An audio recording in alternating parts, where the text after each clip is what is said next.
So, who among you here are hard workers? Hard workers. So, who among you believe that working hard will make you financially successful? Okay, so but what if I share with you a secret which will eventually, take note of the word, eventually lead you to a financially successful life without having to work hard? Would you be open-minded? Don't worry, I won't be convincing you to join a networking. If you personally know me, I think you can tell that I am one of the laziest person you know. I delegate everything and anything, from big tasks to small tasks, including getting a glass of water or getting my notebook. And if only I can delegate sleeping and eating, I probably would. So here's a quick background about my businesses. This is BrainBox Tutorial and Review Center.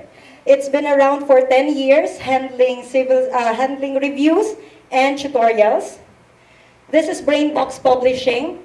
We have 3 books in over 200 branches of national bookstores nationwide.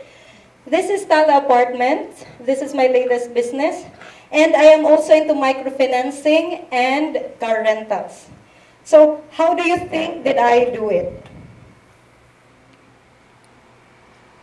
Let us have a quick glimpse of the cash flow quadrant by Robert Kiyosaki. Are you familiar? No. Not really. On the left side of the quadrant are the hard workers. They are the employees and the self-employed. Examples of employees are government employees and employees in the private sectors. Examples of self-employed are the doctors, lawyers, and accountants. When they stop working, money stops coming in. They work hard for their money. On the right side of the quadrant, we have the business owners and the investors. When they stop working, money still keeps coming in. Where do you want to belong? On the right side, of course. So, we were taught in our childhood the equation of success. You study hard, you get a good job, and you'll be successful. Are you familiar with this? But following this equation, where do you think will this lead us? To the left side of the quadrant or the right side? Left side. And how many Filipinos do you think belong to the left side of the quadrant? I think you know the answer. So here is an example of hard worker versus smart worker. So this is Bon. Say hi to Bon. Hello, Bon Bon. Bon Bon is an employee of Jollibee. He works for 8 hours a day, getting 40 pesos per hour. So, in a day, he gets 320 pesos. But what if he works for additional 4 hours more since he is very hardworking? So, he gets 480 pesos in a day. That is more than the minimum wage. So, I think that's good. But let's also meet Ethan. Everybody say hi to Ethan. Ethan has a necklace. A necktie. So, Ethan has 100 employees working at 12 hours a day. So, how many hours do you think does Ethan have? Ethan has 1,200 hours. Imagine you have 1,200 hours in a day. So, Ethan, for example, each employee gives the company 20 pesos per hour. So, he has 24,000 in a day. So, what do you think does Ethan employ? What concept do you think does Ethan employ? Ethan employs the concept of leverage. Everybody say it with me. Leverage. So, leverage is basically applying 1% of 100 people's effort rather than 100% of your own. Leverage is hiring 100 employees to do only 1% of the task and still getting 100% of the result rather than 100% of your own effort. So the first line is the work of a smart worker. The second is the work of a hard worker. So let's have another example. This is Tala. Tala is a cute girl. She has the best recipe for peanut butter in Eastern Samar. So Tala can only make 10 peanut butters in a day.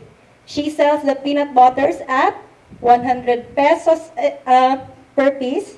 So she gets 1,000 in a day. I have a lot of math in my PowerPoint.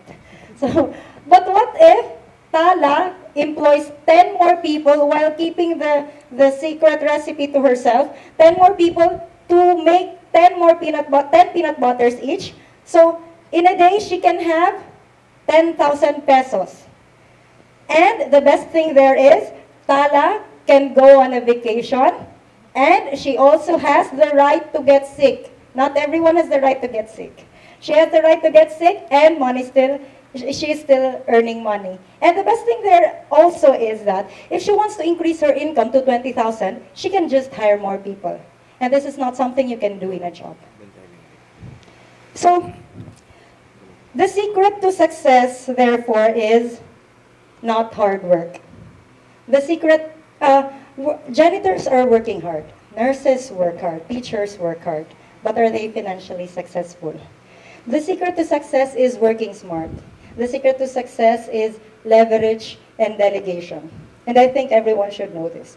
So imagine if, I think there are 100 people in this room, employing 10 more people. So there'd be 1,000 more employees in Region 8, earning enough so they can have food on their table every day. So, leverage is basically freeing your schedule with things which can be delegated so you can have room for improvement and development.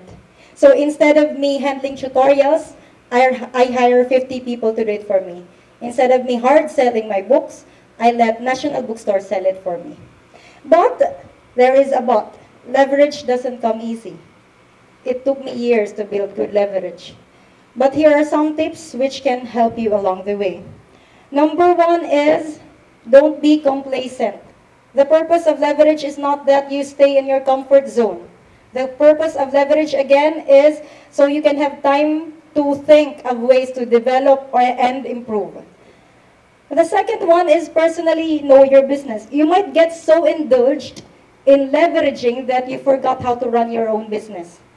Number three is hire hardworking people who are good but not good enough to replace you or be your competitors.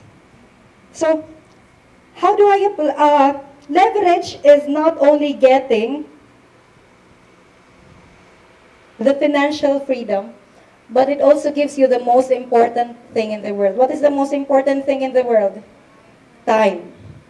Time for your family, time to travel, time for yourself, and time to help others.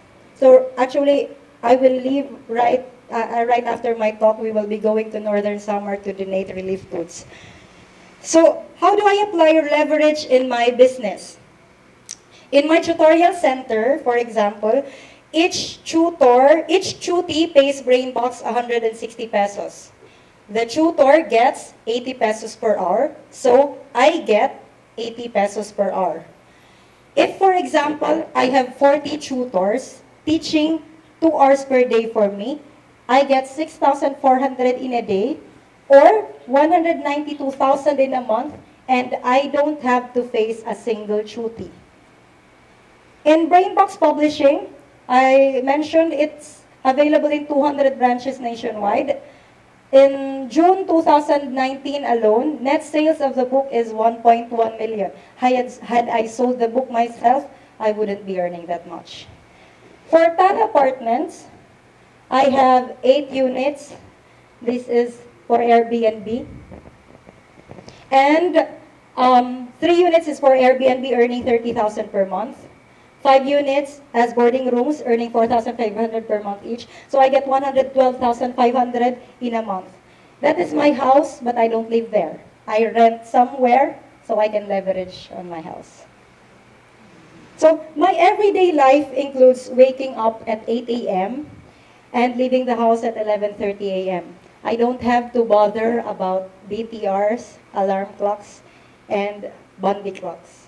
And for 2019 alone, I acquired 2 units, 2 brand new car units, and a house in Camellia. I travel a lot. I travel locally and internationally, and honestly, I got tired traveling. Who among you wants to get tired traveling? So, I am not here to brag about anything, but to give you a glimpse of how life should be lived. Life is not about surviving. Life is meant to be lived. I can honestly wake up anytime I want and do anything I want at any time of the day, and I wish everyone the same.